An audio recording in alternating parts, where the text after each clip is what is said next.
टूटा हुआ जो वो फिर से, विलाप तेरे वो हर्ष में बदलेगा। बोलो, टूटा हुआ जो वो फिर से बनाएगा, विलाप तेरे वो हर्ष में बदलेगा। मेरे भाई मेरी बहन, कहीं ना कहीं हम टूटे हुए हैं। कभी ना कभी हमने चोट खाई है, कहीं ना कहीं हमने धोखा खाया है, कहीं ना कहीं हमने तिरस्कार का अनुभव किया है, अकेलेपन का अनुभव किया है। कभी ना कभी हमने अपने आप को असहाय पाया है, लाचार पाया है, जहां पर हमारे साथ कोई नहीं था। कभी ना कभी हमने अपनी जिंदगी को दुख में बिताया है, अकेले में बैठकर रोए हैं, रात जाग कर काटी है, भूखे रहकर काटी है। या कभी आपने ऐसा अनुभव किया, ऐसी जिंदगी से क्या फायदा। तो ये हम सबकी जिंदगी में होता चला आया है। लेकिन आज उस चीज का अंतिम दिन है। आमीन, आमीन। अगर आप पढ़ेंगे, मेरे साथ निकालें आप पहला इतिहास ग्रंथ, उसका 4 अध्याय और उसका 9वां पद। पहला इतिहास ग्रंथ, कम ऑन, बाइबल खोलेंगे और सोएंगे नहीं, क्योंकि मैं बहुत महत्वपूर्ण बात आपको बताने जा रहा हूं। आपको बहुत ध्यान देकर इसको सुनना है।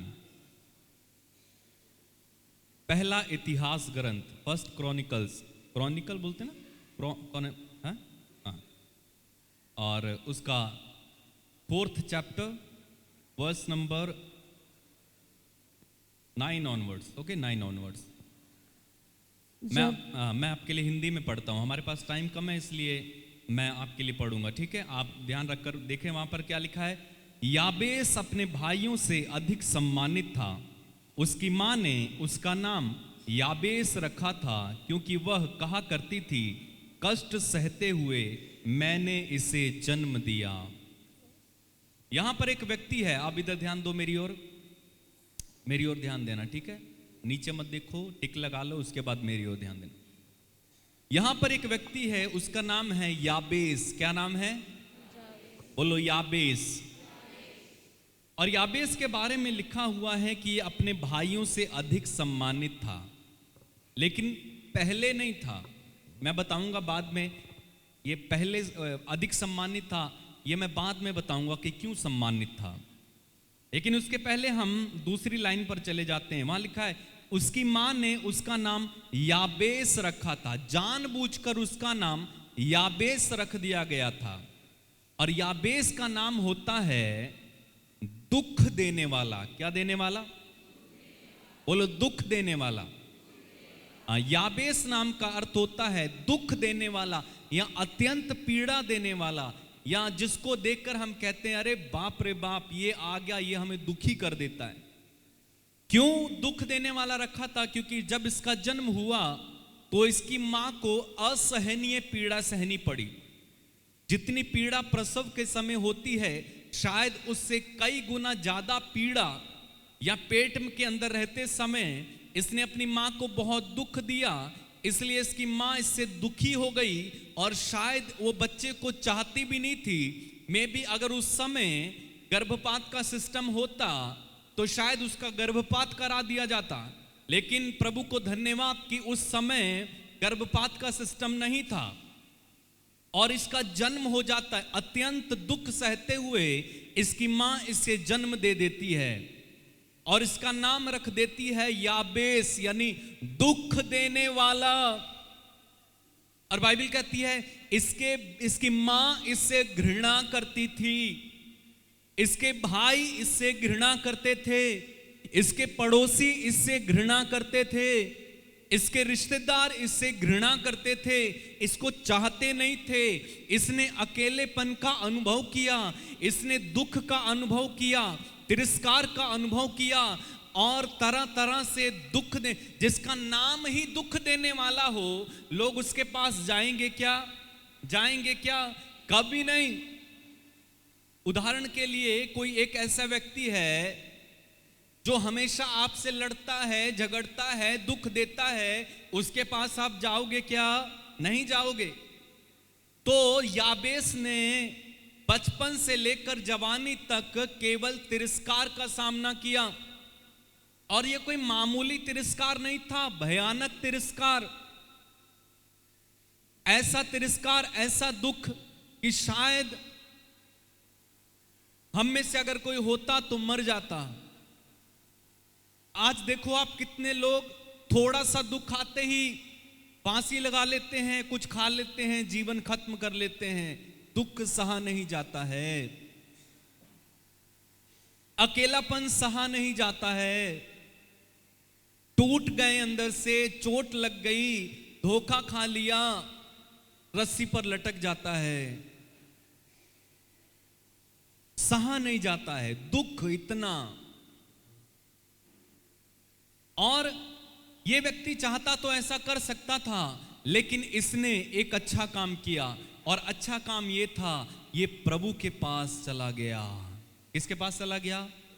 प्रभु परमेश्वर के पास चला गया। बड़े ध्यान से सुनना मेरी बात, यह कहानी आपकी हो सकती है। आप में से कई लोगों की यह कहानी हो सकती है जो अपने जीवन में तिरस्कार से कर बैठे हैं, जिनके जीवन में दुख है, बीमारी है, निसंतानता है, और ताने मिले हैं, किसी ने धोखा दिया है, पैसा हड़प लिया है, कुछ ना कुछ आपके जीवन में ऐसा हो गया है जिसके कारण आज भी आप दुखी हैं। किसी इंसान के कारण, किसी घटना के कारण आप दुखी हैं। हो सकता है ये कहानी आपकी हो, और आप अभी तक उस दुख को भूल नहीं पाए हैं।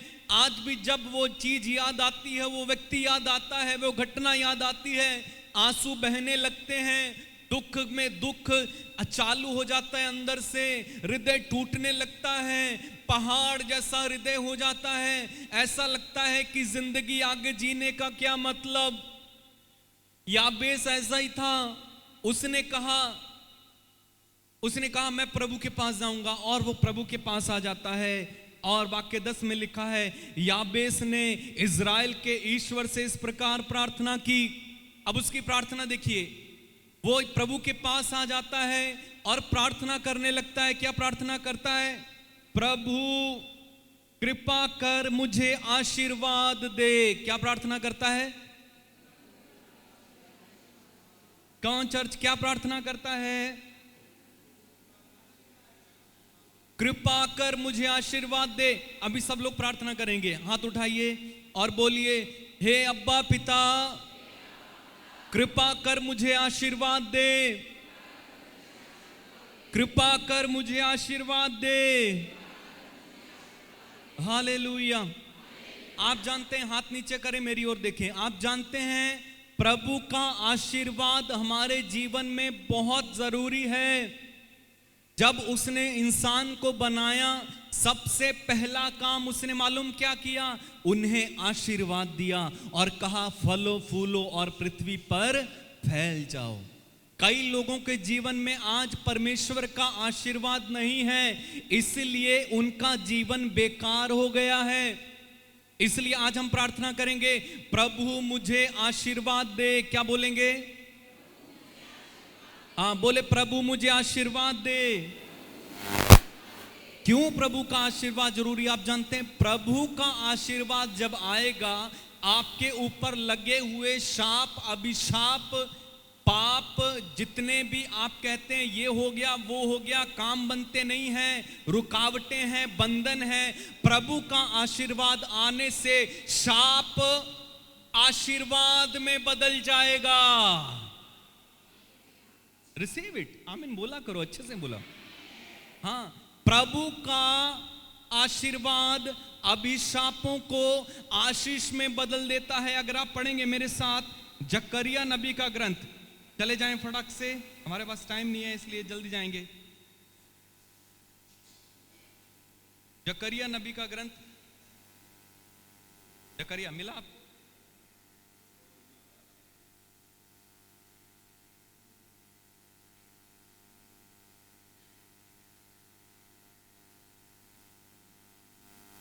का 8वां अध्याय और 13वां वचन। जकरिया नबी का ग्रंथ 8वां अध्याय और 13वां वचन, जिसको मिलता है फड़क से पढ़े। पुराने विधान की सेकंड लास्ट बुक है, 8वां अध्याय 13वां वचन। वहां लिखा हुआ है, सुनो मैं पढ़ता हूं आपके लिए। वहां लिखा है, यूदा के घराने और इज़राइल के घराने, पहले राष्ट्र तुमको अभिशाप का पात्र समझते थे। अब जब यूदा के घराने और इज़राइल के घराने लिखा है, वहां पर अपना नाम रख कर देखो, ठीक है। पहले क्या होता है, बाइबल क्या कहती है? पहले राष्ट्र तुमको अभिशाप का पात्र समझते थे। लोग कहते थे तू कुछ नहीं कर पाएगा, तू बेकार है, तुझे कुछ नहीं आता, तू कर्ज में ही रहेगा, तेरा कुछ नहीं हो सकता है। तुमको अभिशाप का पात्र समझते थे, किंतु अब मैं तुम्हारा उद्धार कर तुमको आशीष का पात्र बनाऊंगा। तुम नहीं डरो, तुम्हारे हाथ बलवान होते रहें। बाइबल कहती, परमेश्वर आपसे वादा कर रहे हैं आज। तुमको पहले लोग क्या समझते थे? अभिशाप का पात्र समझते थे, लेकिन आज के बाद 19 जनवरी 2025 के दिन आपको जो शाप समझते थे, मैं उसे क्या करने वाला हूं? आशीष का पात्र बनाने वाला हूं तुमको। हालेलुया। मैं तुमको आशीष का पात्र बनाने वाला हूं। You will be a blessing. Hallelujah, come on, hallelujah, hallelujah. पहले तुमको अभिशाप का पात्र समझा जाता था, लेकिन अभी प्रभु कह रहा है, मैं तुमको आशीष का पात्र बना दूंगा। You will be a blessing. प्रभु का आशीर्वाद शाप को आशीष में बदल देता है। बोलिए, प्रभु का आशीर्वाद शाप को आशीर्वाद में बदल देता है। हो सकता है आपको किसी ने कोई श्राप दिया होगा, आज 19 जनवरी को वो श्राप कैंसल होगा और आप आशीष में पाएंगे। हो सकता है आपने कुछ किया हो जिसके कारण कोई बंधन आप पर आ पड़ा है, आज उसका अंतिम दिन है और आप आशीष, वो आशीष में बदलने वाला है। Hallelujah. Do you believe? Do you believe? आज आपकी निसंतानता का अंतिम दिन है। जिनको बच्चे नहीं होते हैं, आज के बाद आपकी गर्भ को प्रभु खोलने वाला है। Receive it. जो कर्ज में रहते हैं, आज के बाद आपका कर्ज जाने वाला है। आप बहुतायत में जियोगे। मैं नहीं कह रहा हूं, बल्कि कौन कह रहा है? प्रभु कह रहा है। पहले लोग तुमको अभिशाप का पात्र समझते थे, लेकिन अब मैं तुमको आशीर्वाद का पात्र बना दूंगा। Hallelujah, hallelujah, hallelujah. याबेस की मां ने उसे आशीर्वाद नहीं दिया, याबेस के पिता ने उसे आशीर्वाद नहीं दिया, याबेस के भाइयों ने उसे आशीर्वाद नहीं दिया, और इसीलिए वो दौड़ा प्रभु के पास और कहने लगा, तू मुझे आशीर्वाद दे। मेरी मां ने आशीर्वाद नहीं दिया, मेरे पापा ने आशीर्वाद नहीं दिया, मेरे भाइयों ने आशीर्वाद नहीं दिया, लेकिन मैं आशीर्वाद लेने तुझसे आया हूं। You bless me Lord. If you will bless me, I will be a blessing. Hallelujah, hallelujah. इसलिए मां बाप का आशीर्वाद बच्चे के लिए जरूरी है। मम्मी पापा ध्यान से सुनना, डोंट कर्स योर चिल्ड्रन। आप अपने बच्चे को श्राप मत दो, कुछ भी गलत मत बोलो कि तू निकम्मा है, तू ये है, बोल देते ना, कुछ कुछ बोल देते ना, तू कुछ नहीं कर सकता, ये नहीं करता। Don't curse. उनको आशीर्वाद दो, आशीर्वाद। उनके सर पर हाथ रखो, बोलो गॉड ब्लेस यू, तू तरक्की करेगा, तू अच्छा बनेगा, तू प्रीस्ट बनेगा, ऐसा बोलो। बच्चे का आशीर्वाद, मां बाप का आशीर्वाद बच्चे के लिए जरूरी है। ध्यान से सुनना। जब अब इसहाक के कितने बेटे? 2 बेटे हुए। कौन? याकूब और एसाव। आप जानते हैं दोनों अपने पिता के आशीर्वाद के लिए लड़ रहे थे। एसाव अपने भाई को जान से मारने के लिए तैयार हो गया। क्यों? क्योंकि उसने उसका आशीर्वाद ले लिया। पुराने विधान में जब मैं पढ़ता हूं, लोग आशीर्वाद के लिए तरसते थे। जितना आशीर्वाद ईश्वर का वो पाते थे, उतना आशीर्वाद अपने माँ बाप से लेने के लिए तरसते थे। इब्राहिम ने इसहाक को आशीर्वाद दिया। इसहाक ने अपने पुत्र जो बड़ा बेटा था उससे कहा, तू मुझे अच्छे से मीट बनाकर खिला, मैं तुझे आशीर्वाद दूंगा। माँ ने सुन लिया। माँ याकूब को आशीर्वाद दिलवाना चाहती थी, इसलिए याकूब को उसने भेज दिया अपने पिता के पास जल्दी, और याकूब को उसने आशीर्वाद दे दिया। और एसाव बाद में आया और एसाव कहने लगा, पिता मेरे द्वारा बनाया हुआ खाना खा और मुझे आशीर्वाद दे। और इसहाक ने कहा, तेरा आशीर्वाद तेरा भाई चुपके से ले गया है। और बाइबल कहती है एसाव फूट फूट कर रोने लगा और कहने लगा, पिता मुझे आशीर्वाद दे। वो कहता है, नहीं है, अब मैं तुझे क्या आशीर्वाद दूं, सब तो मैंने याकूब को दे दिया। बाइबल कहती है वो अपने पिता के सामने गिड़गिड़ाने लगा, क्या तेरे पास केवल एक ही आशीर्वाद था? मुझे भी आशीर्वाद दे। और वो गिड़गिड़ाया, रोया, फूट फूट कर रोया। आजकल बच्चे माँ बाप का आशीर्वाद नहीं चाहते हैं, माँ बाप को तुच्छ जानते हैं। तुमको क्या पता, तू पुराने जमाने का है, नए जमाने को देखो तो हमारी बातें तुमको समझ में नहीं आती हैं। तुम बूढ़े हो गए हो, हम 21वीं सदी के हैं, हम टेक्नोलॉजी के जमाने के हैं, मॉडर्न हैं। अगर आप ऐसा अपने बच्चे, ध्यान से सुनना जो बैठे हैं, अगर आप अपने माँ बाप को ऐसा तुच्छ जानोगे, उनका आशीर्वाद नहीं लोगे, आप जानते हैं आपके जीवन में वो एक बंधन की तरह होगा। आप आगे नहीं बढ़ पाओगे, आप तरक्की नहीं कर पाओगे। I'm telling you, चाहे आप कितनी भी प्रार्थना करना, लेकिन जब तक माँ बाप का आशीर्वाद नहीं होगा आप पर, तब तक परमेश्वर भी आपको आशीर्वाद नहीं दे। क्योंकि चौथी आज्ञा में लिखा है, अपने माँ बाप का आदर कर, इस तरह तुम बहुत दिनों तक पृथ्वी पर जीते रहोगे। This is a blessing. आजकल के बच्चे, ओ तुझे खाना बनाना नहीं आता है, क्या बनाया है? हम बर्गर खाएंगे, पिज्जा खाएंगे, माँ प्यार से बनाती है, ठुकरा कर चले जाते हैं। Come on, I'm warning you, don't do this। माँ बाप का दिल नहीं दुखाना है। अगर आप माँ बाप का दिल दुखाते हो, अपनी सास ससुर का, ना केवल मैं बच्चों से कह रहा हूं, बल्कि जिनके माँ बाप जिंदा हैं, सास ससुर जिंदा हैं, सास और ससुर आपके माँ बाप हैं, ध्यान रखना। दोनों से कह रहा हूं, पति पत्नी से। अगर आप उनको भी तुच्छ समझते हैं तो आपको भी परमेश्वर का आशीर्वाद प्राप्त नहीं होगा। सास से लड़ाई नहीं करना, थोड़ा सुन लेना, थोड़ा सह लो। पलट कर जवाब देने से अच्छा है थोड़ा सह लो, कम से कम प्रभु का आशीर्वाद रहेगा। बोलिए हालेलुया, हालेलुया, हालेलुया। एक भाई था हमारे यहाँ, और वो स्कूल में पढ़ाया करता था, बार बार पढ़ाता था, 5-6 महीने लगाए नौकरी छोड़ देता, 5-6 महीने लगाए नौकरी छोड़ देता, समझ में नहीं आता था क्या हो रहा है। एक दिन ऐसा डिप्रेशन में चला गया, ऐसा चला गया, और सोचा कि आत्महत्या कर लेंगे। जहर की शीशी पकड़कर आत्महत्या करने जा रहा था, तभी जाते जाते उसको एक प्रभु का दास का घर दिखाई दिया, वहां पर चला गया और उसने खटखटाया रात के 12 बजे, और प्रभु के दास ने दरवाजा खोला और उसने कहा कि मेरे हाथ में देखो जहर की शीशी है, अभी मैं इसे पीने जा रहा हूं और आत्महत्या कर लूंगा। प्रभु के दास ने उसे अंदर बुलाया, पूछा क्या बात है? उसने कहा मैं जहां नौकरी करता हूं 3-4 महीना करता हूं, छूट जाती, मुझे समझ में नहीं आता क्यों।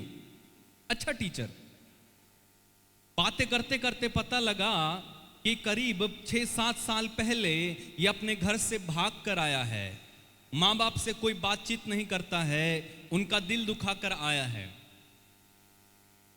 हालांकि पढ़ा लिखा है, क्रिश्चियन है, लेकिन माँ बाप से कट ऑफ है, कोई बातचीत नहीं, घर से भाग कर आया है, और इसीलिए उसके जीवन में बंधन है।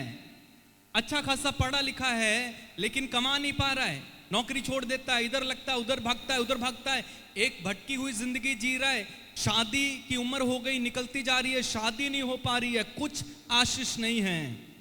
प्रभु के दास ने कहा अपना फोन निकालो और अपने पापा को मिलाओ। उसने फोन मिलाया, उधर से पापा ने हेलो बोला, इसने बोला मैं आपका बेटा बोल रहा हूं। उधर से रोने की आवाज आती है, बेटा घर आ जाओ, we miss you, come home, घर आ जाओ। दोनों बातचीत करते हैं, बेटा घर चला जाता है। विद इन 6 मंथ उसकी शादी हो जाती है, एक अच्छी जॉब मिल जाती है, अच्छी लड़की मिल जाती है, अभी फर्स्ट क्लास कमा रहे हैं, अच्छा परिवार है। कारण मां बाप का आशीर्वाद जरूरी है, सास ससुर का आशीर्वाद जरूरी है। अगर आपने अपने सास ससुर का दिल दुखाया है, आज जाकर कम से कम एक वर्ड बोल देना, I am sorry, I am sorry पापा, आई एम सॉरी मम्मा। नहीं बोल सकते, बोलें, कोशिश करें। नहीं होगा शुरू में, लेकिन बोलना है। कुछ भी नहीं किया है तब भी बोलो, आशीर्वाद लो। कहें मम्मी पापा मेरे लिए कम से कम प्रार्थना कर, आज मेरे सिर पर हाथ रखकर मुझे आशीर्वाद दे। पुराने विधान में लोग आशीर्वाद पाने के लिए तरसते थे मेरे भाई मेरी बहन। आज के जमाने में हम मां बाप के आशीर्वाद को तुच्छ समझते हैं, तुच्छ जानते हैं। Hallelujah, hallelujah. हमारी भारतीय संस्कृति में एक अच्छी प्रथा है पैर छूना, है ना। कुछ लोग कहते नहीं छूने चाहिए, अच्छा है, कम से कम अपने माँ बाप के पैर छू कर आशीर्वाद लेना। कोई बुरी बात है क्या? कोई बुरी बात है? कोई बुरी बात नहीं है। आज करना, अगर आपने ऐसा किया है, और आप देखना आज के बाद आपकी ब्लेसिंग खुल जाएंगी, मैं आपसे वादा करता हूं। क्योंकि प्रभु का आशीर्वाद श्राप को किस में बदल देगा? आशीष में। लेकिन कुछ तो आपको करना है, कुछ कंडीशंस हैं। हालेलुया, बोलिए हालेलुया, हालेलुया। प्रभु की स्तुति हो, ईश्वर को धन्यवाद। और प्रभु का आशीर्वाद आपको, अगर जो निसंतान बहनें हैं उनको मैं बताना चाह रहा हूं, प्रभु का आशीर्वाद आपको संतान दे सकता है। ध्यान से सुनना। सारा बांझ थी, लेकिन बाइबल कहती है प्रभु ने उसे आशीर्वाद दिया। हन्ना बांझ थी, लेकिन मेरे पास समय नहीं है कि मैं आपको कोटेशंस बताऊं, इसलिए मैं जल्दी बताना चाह रहा हूं। हन्ना बांझ थी, इसलिए जब वो प्रार्थना कर रही थी, बाइबल कहती है प्रभु ने उसे सुनी, प्रभु ने उसकी सुनी और उसे आशीर्वाद दिया। प्रभु का आशीर्वाद आपके गर्भ को खोल सकता है। प्रभु का आशीर्वाद आपके गर्भ को खोल सकता है, आपको बच्चे दे सकता है। अगर आप पढ़ेंगे, मत पढ़ो, मैं आपको बता दे रहा हूं कोटेशन। स्तोत्र ग्रंथ में लिखा हुआ 127 वाक्य 1-2 में अगर आप पढ़ेंगे, वहां लिखा है प्रभु के आशीर्वाद, पुत्र प्रभु द्वारा दी हुई संतति, प्रभु द्वारा दिया हुआ इनाम है। और क्या कर सकता है प्रभु का आशीर्वाद? प्रभु का आशीर्वाद, बाइबल कहती है प्रभु के आशीर्वाद से ही कोई धनी बनता है। आपकी आर्थिक तंगी मालूम कैसे जाएगी? प्रभु के आशीर्वाद से। बोलिए हालेलुया, हालेलुया। अगर प्रभु का आशीर्वाद आप पर है, आप गरीब नहीं रह सकते हो, आप कर्ज में नहीं रह सकते हो, आप अभाव में नहीं जी सकते हो, आप देने वाले बन जाओगे। जब योब के पास सब कुछ खत्म हो गया, उसके बच्चे मर गए, गाय बैलें सब खत्म हो गई, उसके बाद बाइबल कहती है, अगर आप लास्ट चैप्टर पढ़ोगे, वहां क्या लिखा है? यहोवा ने उसे आशीर्वाद दिया और उसका 2 गुना लौटा दिया। हालेलुया। मैं आपसे कह रहा हूं, भविष्यवाणी के रूप में इसे लेना, जो आपने खो दिया है आज तक, जो शैतान ने आपसे छीन लिया है, जो आप अब तक खो चुके हो, आज 19 जनवरी को प्रभु 2 गुना करके आपको देने वाला है। हालेलुया। दो गुना आप पाओगे प्रभु के आशीर्वाद से। Hallelujah, hallelujah, hallelujah. दो गुना बोलो, मैं दो गुना पाऊंगा। जो मैंने खोया है उससे दो गुना मैं पाऊंगा। जो शैतान ने मुझसे छीना है मैं उसका दो गुना पाऊंगा। Hallelujah, hallelujah, hallelujah. प्रभु की स्तुति हो, ईश्वर को धन्यवाद। बोलिए हालेलुया, हालेलुया, हालेलुया। और कभी भी किसी भी प्रभु के दास का अपमान नहीं करना, ठीक है? इतना ध्यान रखना बस। लास्ट, किसी भी प्रभु के दास का अपमान नहीं करना, और उसका भी जो प्रार्थना कर रहा है, ठीक है? कुछ लोग अपमान करने लगते हैं। फॉर एग्जाम्पल, आप में से कोई एक गलत जीवन जी रहा है लेकिन अचानक आके प्रार्थना करने लगता है तो लोग उसको ताने मारने लगते हैं, आया बड़ा भक्त, ये वो। कोई वर्शिप कर रहा है उसको देखकर हंसते हैं, उसकी मजाक उड़ाते हैं।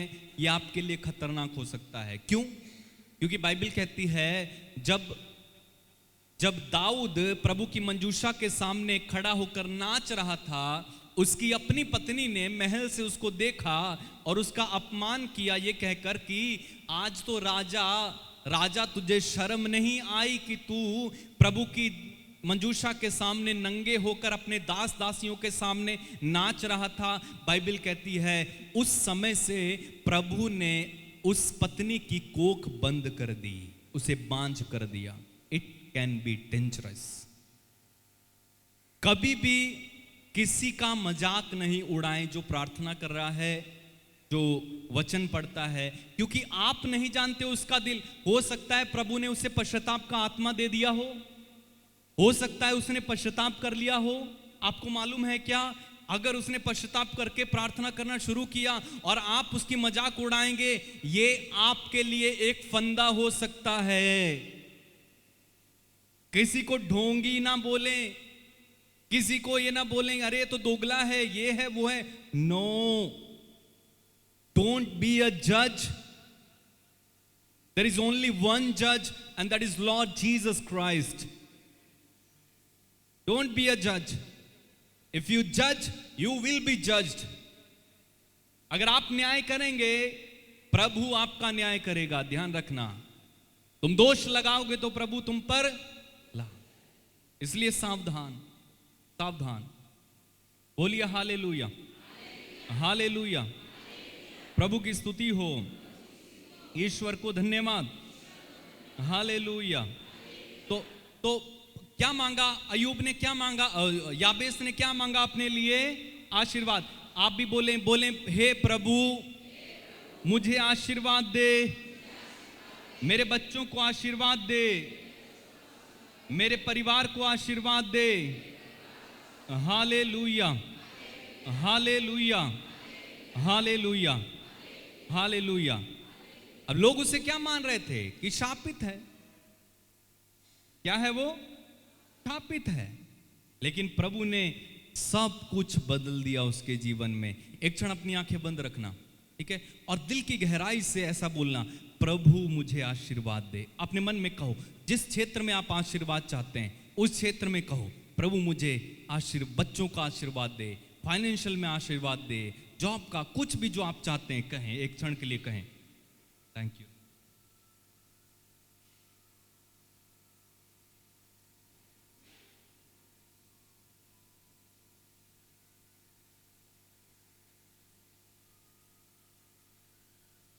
बोलिए हालेलुया, हालेलुया। और दूसरी चीज उसने क्या की थी मालूम है? आप चले जाएं फिर से वहीं जाएं, पहला इतिहास ग्रंथ और उसका 4वां अध्याय और 9वां वचन, 10वां वचन। वहां लिखा है, उसने बोला मेरा क्षेत्र बढ़ा दे। क्या बोला उसने? आप भी प्रार्थना करो, बोलो प्रभु मेरा क्षेत्र बढ़ा दे, प्रभु मेरा क्षेत्र बढ़ा दे, प्रभु मेरा क्षेत्र बढ़ा दे। इसका मतलब क्या है क्षेत्र बढ़ा दे? है इसका मतलब ये है मेरा क्षेत्र बढ़ा दे, यानी मेरे व्यवसाय पर आशीर्वाद दे। मैं जो करता हूं, जो काम करता हूं, उस पर आशीर्वाद दे। मेरे पैसे पर आशीर्वाद दे। मेरे पास जो कुछ है उसको बढ़ा, मल्टीप्लाई कर। बोलिए हालेलुया। आप बोलो, प्रभु मेरा क्षेत्र बढ़ा दे। फिर से बोलिए, प्रभु मेरा क्षेत्र बढ़ा दे। प्रभु मेरा क्षेत्र बढ़ा दे। हाँ, इस तरह प्रार्थना, प्रभु मेरा क्षेत्र, यानी मेरे काम पर आशीर्वाद दे। आप जानते हैं आपके काम कब सफल होंगे? जब प्रभु का आशीर्वाद उस पर होगा। अगर आप पढ़ेंगे सूक्ति ग्रंथ, उसका 16वां अध्याय, पहला दूसरा वचन पढ़ें। सूक्ति ग्रंथ को क्या बोलते हैं? प्रोवर्ब्स 16 वर्स 1 और 2। वहां पर देखिए क्या लिखा हुआ है। प्रोवर्ब्स, सूक्ति ग्रंथ 16 उसका 1 और 2। वहां लिखा है, मनुष्य योजनाएं बनाता है, उनकी सफलता प्रभु पर निर्भर है। किस पर निर्भर है? आप योजना बना सकते हो कि मुझे अगले साल विदेश जाना है।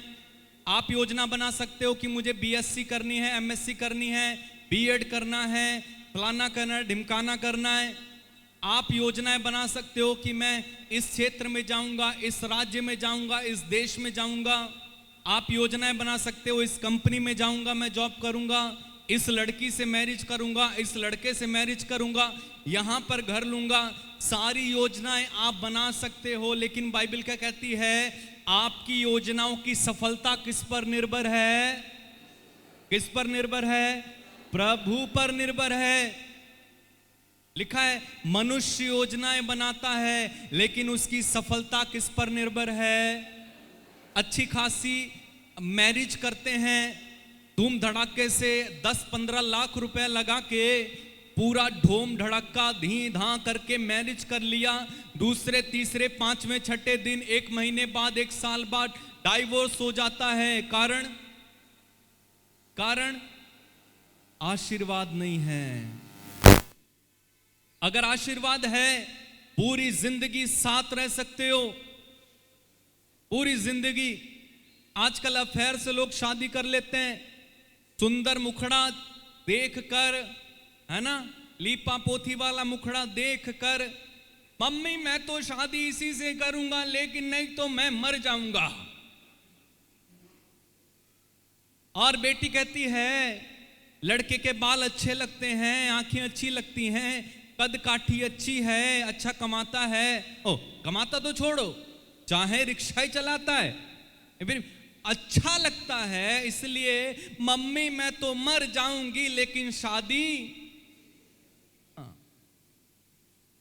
चाहे वो क्रिश्चियन है नहीं है। मैं कहना चाहता हूं, प्लीज ध्यान से सुनना, जिन बच्चे बच्चियों की मैरिज होने वाली है, प्लीज सुनना मुझे ध्यान से।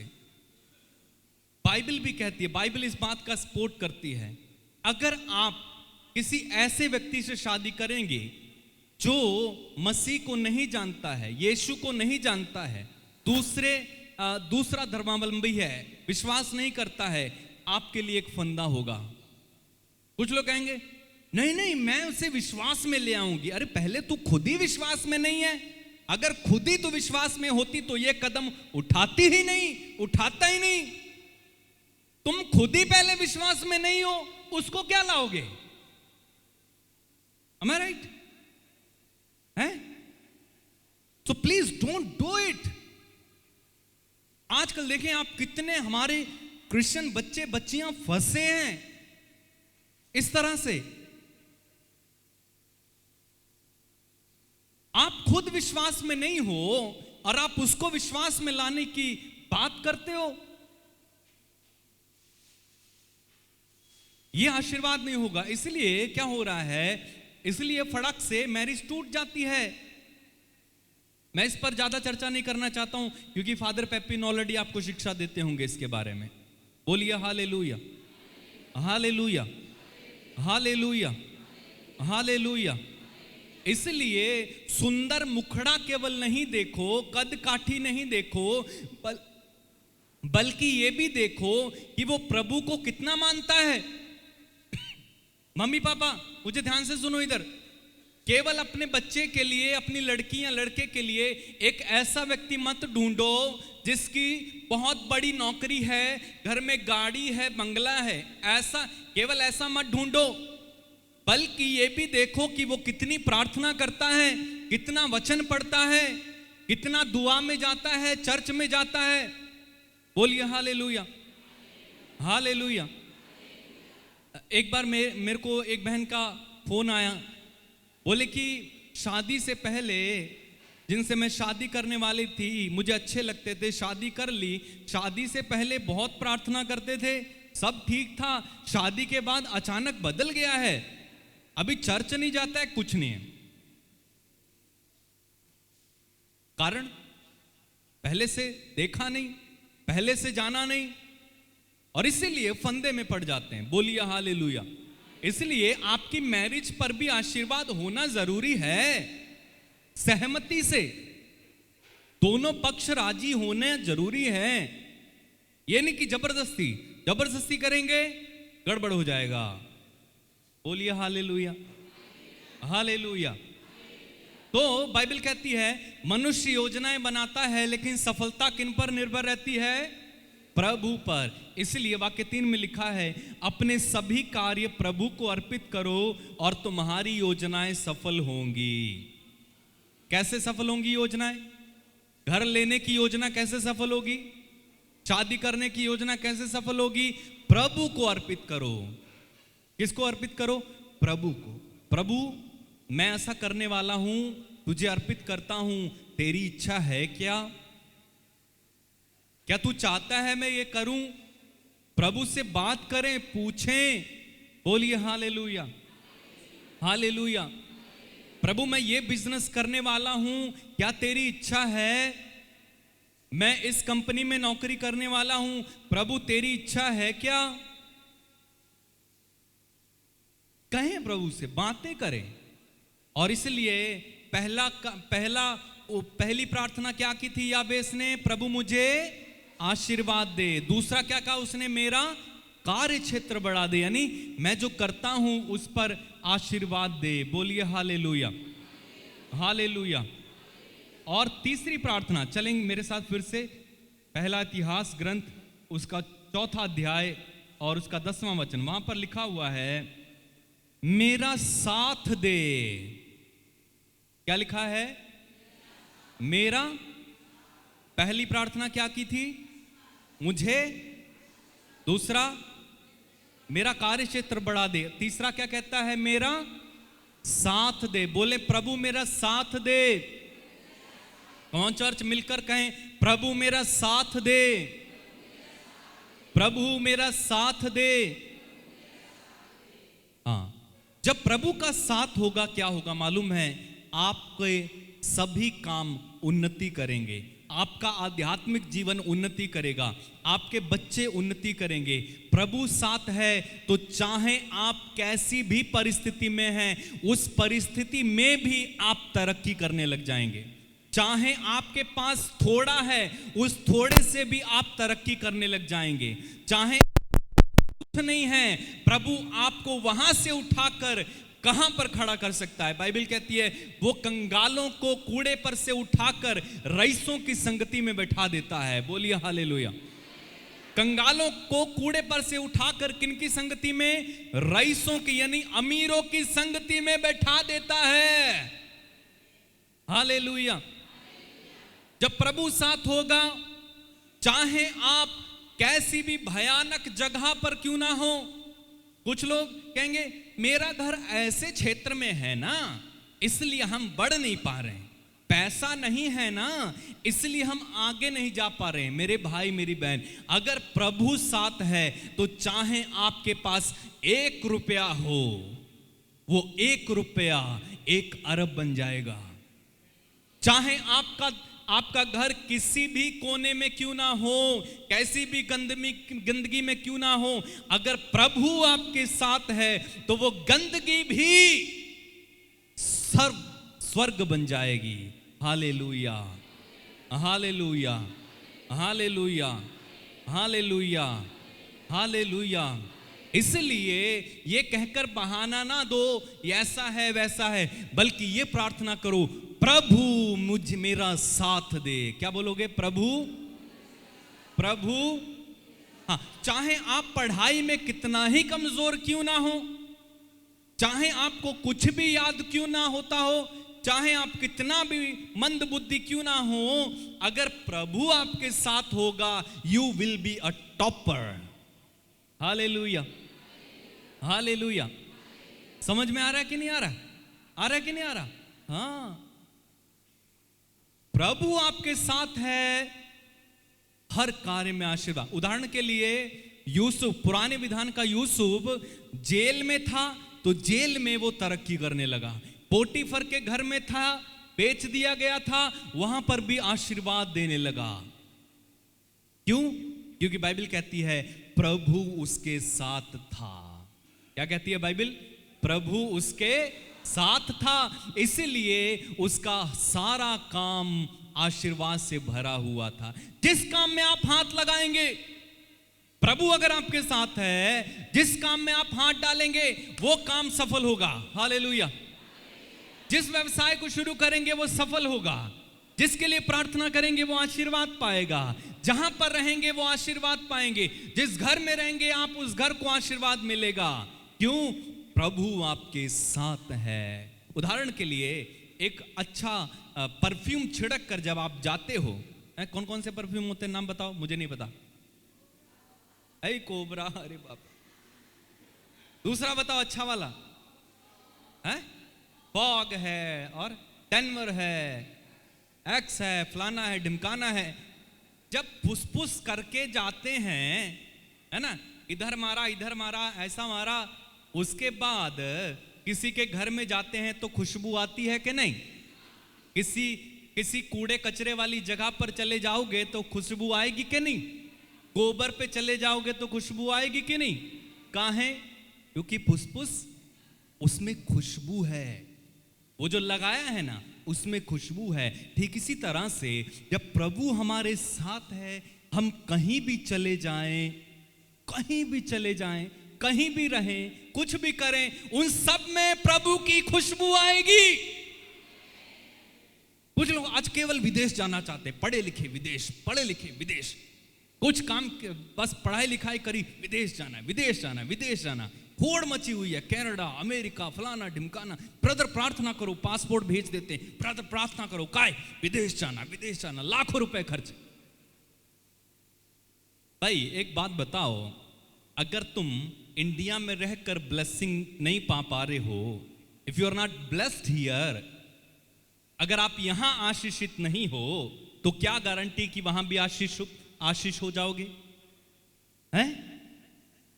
अगर प्रभु आपके साथ है तो चाहे आप सबसे गरीब कंट्री में भी रहेंगे ना, वहां पर भी उस गरीब कंट्री को आप अमीर बना दोगे।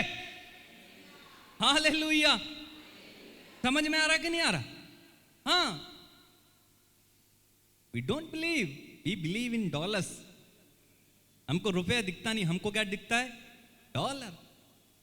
$1 यूरो इक्वल टू 86.91 वही दिमाग में चारों घुसा रहे। नींद आती है, सो जाता है, उसके बाद भी उसका दिमाग वही चलता है, $1 इक्वल टू। मैं सही कह रहा हूं क्या गलत कह रहा हूं? माँ बाप अपने बच्चों को बोलते हैं बेटा पढ़ लिख ले, यहां कुछ नहीं है, उसके बाद सीधा फुर्र हो जा और वहीं देखकर किसी से शादी कर लेना। हंसते हैं, इसका मतलब मैं सही कह रहा हूं। हालेलुया। किसी अंग्रेज को पकड़ लेना, वहीं सेटल हो जाओ। मेरे भाई मेरी बहन, अगर आप भारत में रहकर आशीषित नहीं हैं तो कनाडा में रहकर भी आशीषित नहीं हो सकते, अमेरिका में रहकर भी आशीषित नहीं हो सकते। अगर आप भारत में आशीषित हैं तो दुनिया के किसी कोने में भी आप आशीषित ही होंगे। वो आशीष आपसे कोई चुरा नहीं सकता। यूसुफ जब अपने पिता के साथ था वो आशीषित था, जब पोटीफर के घर में था वो आशीषित था, और जब जेल में चला गया तब भी वो आशीषित था। और ऐसा आशीषित था कि जब उस देश में अकाल पड़ा तो उस पूरे क्षेत्र को बचाने वाला ये यूसुफ था। Hallelujah. Do you know that? हाँ, इसलिए ये कोशिश मत करो कि हम कहां चले जाएं, वहां चले जाएं। ये कोशिश करो प्रभु मेरे साथ रहे, मैं जहां कहीं भी जाऊं प्रभु मेरे साथ होना चाहिए। प्रभु मेरे साथ है, पूरा स्वर्ग मेरे साथ है, और स्वर्ग से मेरे लिए सप्लाई होगी, क्योंकि प्रभु मेरा चरवाहा है। मुझे किसी बात की कमी नहीं होगी, चाहे मैं इंडिया में रहूं, चाहे मैं बांग्लादेश में रहूं, चाहे मैं अमेरिका में रहूं, चाहे मैं बेल्जियम में रहूं, चाहे मैं कहीं भी रहूं, अगर प्रभु मेरे साथ है, हेवन से मेरे लिए सप्लाई होती है, मैं किसी बात की कमी में। हालेलुया। समझ में आ रहा है? अगर आप यहां पर आशीषित नहीं हैं, दुनिया के किसी भी कोने में चले जाएं, आप आशीषित नहीं होंगे। इसलिए उसने तीसरी प्रार्थना क्या की? तीसरी प्रार्थना क्या की? प्रभु मेरा साथ दे। पहले उसने क्या कहा? मुझे आशीर्वाद दे। दूसरा, मेरा क्षेत्र बढ़ा दे। और तीसरा, मेरा साथ दे। ये प्रार्थना करो। प्रभु, ये प्रार्थना नहीं करो पहले प्रभु मेरे बच्चे को अमेरिका भेज देना, मेरे बच्चे को कनाडा भेज देना। ये प्रार्थना, प्रभु मेरे बच्चे के साथ रहे, दैट्स ऑल। प्रभु मेरे बच्चे के साथ रहे। बोलिए हालेलुया, हालेलुया। और चौथी प्रार्थना उसने की, उसने कहा मुझे विपत्तियों से बचा। क्या प्रार्थना की? जिससे मुझे दुख ना हो। चौथी प्रार्थना उसकी थी, प्रभु मुझे विपत्तियों से बचा जिससे मुझे दुख ना हो। बोलिए, अपने हाथों को उठाएंगे, प्रार्थना करें। बोलिए, प्रभु मुझे विपत्तियों से बचा ताकि मुझे दुख ना हो।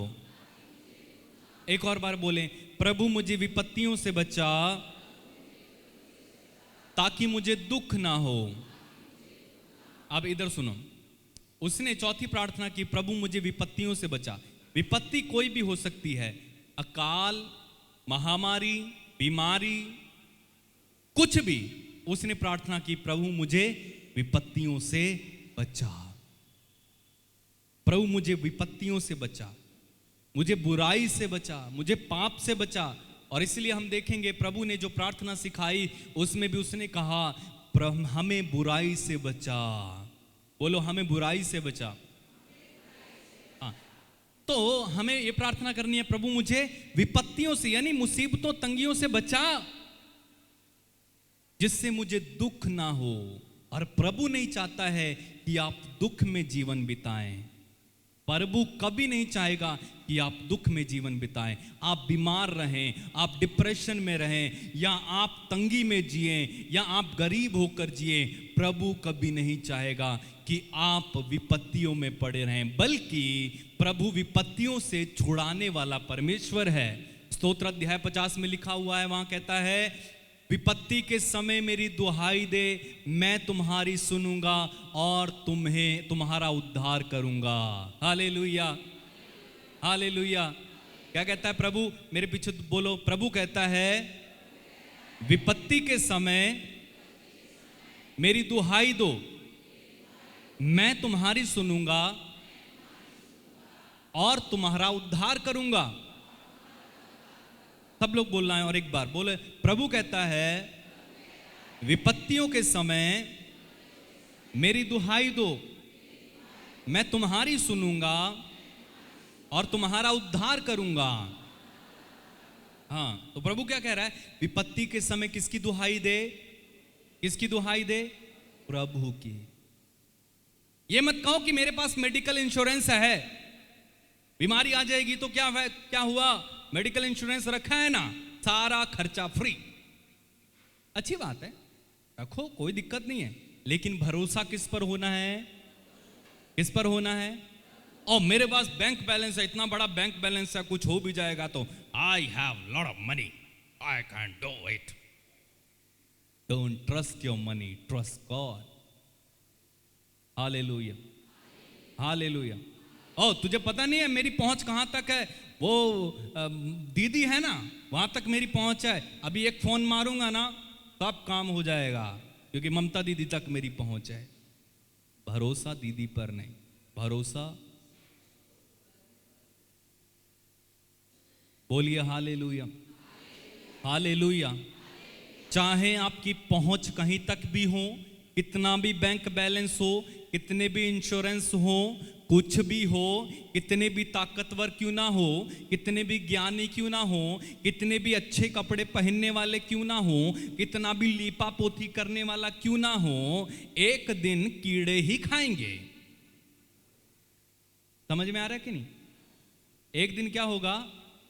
कीड़े ही खाएंगे, ऐसे खाएंगे कीड़े। अच्छा इधर लगाती थी ना, अच्छा मसल बनाए ना बॉडी, जा जाके जिम में, इधर ही से पहले खाता हूं तुझे।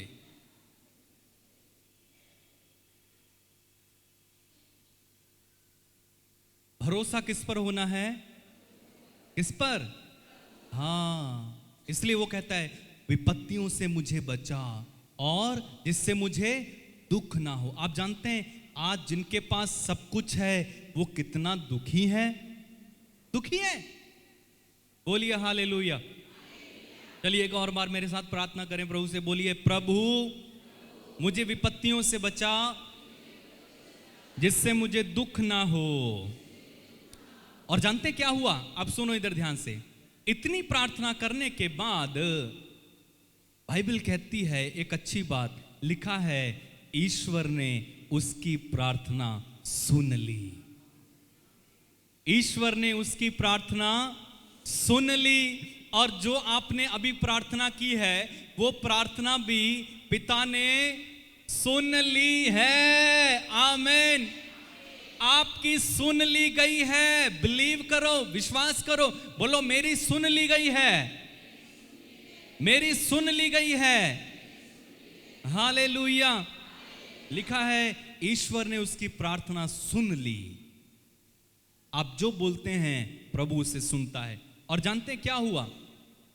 जब प्रभु ने उसकी प्रार्थना सुन ली, उसे आशीर्वाद दिया, उसका क्षेत्र बढ़ा दिया और उसे विपत्तियों से बचाया, उसका साथ दिया, तब बाइबल कहती है कि वो अपने भाइयों से अधिक सम्मानित। हालेलुया। देखो वाक्य 8 में क्या लिखा हुआ है? याबेस अपने, वाक्य 9 में, याबेस अपने भाइयों से अधिक सम्मानित था। हालेलुया। मैं आपको बताना चाहता हूं, चाहे आज आपको अपमानित किया गया हो, छोटा बनाया गया हो, चाहे आपके रिश्तेदार आपको तुच्छ समझते हो, चाहे आपके भाई बहन आपको धोखा देकर गए हो, लेकिन आज प्रभु आपको उनसे ज्यादा सम्मानित करने जा रहा है। हालेलुया। किसी कंपनी में अगर आपको नीचा दिखाया गया है, जिस जगह आप पर जॉब करते हैं वहां आपको नीचा दिखाया गया, आप पर दोष लगा दिए गए, जिस जगह पर आपको नीचा दिखाया गया, आज प्रभु उसी जगह पर आपको ऊंचा खड़ा कर देगा। और इसीलिए बाइबल कहती है वो अपने भाइयों से अधिक सम्मानित था। बोलो मैं अधिक सम्मानित किया जाऊंगा। बोलो मैं अधिक सम्मानित किया जाऊंगा। कुछ लोग केवल चर्च में आकर सम्मान ढूंढते हैं। मुझे सम्मान मिलना चाहिए, मेरा नाम लिया जाना चाहिए, इसलिए गुटबाजी भी हो जाती है। मुझे देखा जाना चाहिए, I am this, I am this. एक जगह हम गए छत्तीसगढ़ में, जगह का नाम नहीं बताऊंगा। वहां पर 2 गुट, चर्च में 2 गुट, और हमें नहीं मालूम, हम तो गए, लेकिन वहां पर जाकर देखा तो 2 गुट, एक गुट इधर बैठेगा, एक गुट इधर बैठेगा। ये इनसे बात नहीं करेंगे, ये इनसे बात नहीं करेंगे। ठीक है। मेरी जान पहचान की वहां एक दीदी थी जो पहले हमारे साथ क्वायर में थी, गाना गाया कर। मैंने उनको बुला लिया, मैंने कहा चलो मेरे साथ 2 गाओ। जैसे ही उनको बुलाया, इधर वाले सब मुंह फुलाए, सबके मुंह इतने बड़े बड़े, ये गा नहीं रहे हैं, कुछ नहीं कर रहे हैं। वर्शिप खत्म हुई, दौड़कर मेरे पास कुछ लोग आए, बोले उसको नीचे उतारो। बोले काहे? बोले वो अलग गुट के हैं। बताइए, साधना चल रही है, रिट्रीट चल रही है, उसमें 1 गुट और 2 गुट मैं बोला नहीं उतारूंगा, मैं बोला नहीं उतारूंगा, लेकिन जबरदस्ती पकड़ कर ले गए उसको, मालूम, जबरदस्ती पकड़ कर ले गए। मैंने फिर बुला लिया और बाद में वो सारे मेरे से नाराज हो गए। Hallelujah, hallelujah. ऐसे लोगों को आशीष मिलेगी क्या? तू मलयाली, तू राजस्थानी, तू बंगाली, तू दार्जिलिंग वाला, तू फलाने वाला, तू बिहारी है, तू झारखंडिया है, तू छत्तीसगढ़िया है, तू उत्तर प्रदेशिया है, तू उत्तराखंडिया है, तू पंजाबी है, ऐसे लोगों को आशीष मिलेगी क्या? नहीं मिलेगी। गुटबाजी नहीं होनी चर्च में। बोलिए हालेलुया, हालेलुया। सम्मान कौन दिलाएगा? प्रभु दिलाएगा। कौन दिलाएगा? अपने से सम्मान खोजने की कोशिश मत करो, बल्कि सम्मान, आदर प्रभु आपको दिलाएगा। बोलिए हालेलुया। आज आपका दिन है। आज आपका, बोलो आज मेरा दिन है। This is my day. बोलो, घोषणा करो अपने लिए, दिस इज माई डे। आज मेरा दिन है। आज मेरे आशीर्वाद का दिन है। आज मेरी चंगाई का दिन है। आज मेरे आशीर्वाद का दिन है। Hallelujah, hallelujah. आप में से कई लोगों का आज बीमारियों का अंतिम दिन है, बंधनों का अंतिम दिन है। आज आपके लगी हुई दुष्ट आत्मा का कई में से आज अंतिम दिन है। Hallelujah, praise the Lord, hallelujah. और इसीलिए बाइबल कहती है वो अपने भाइयों से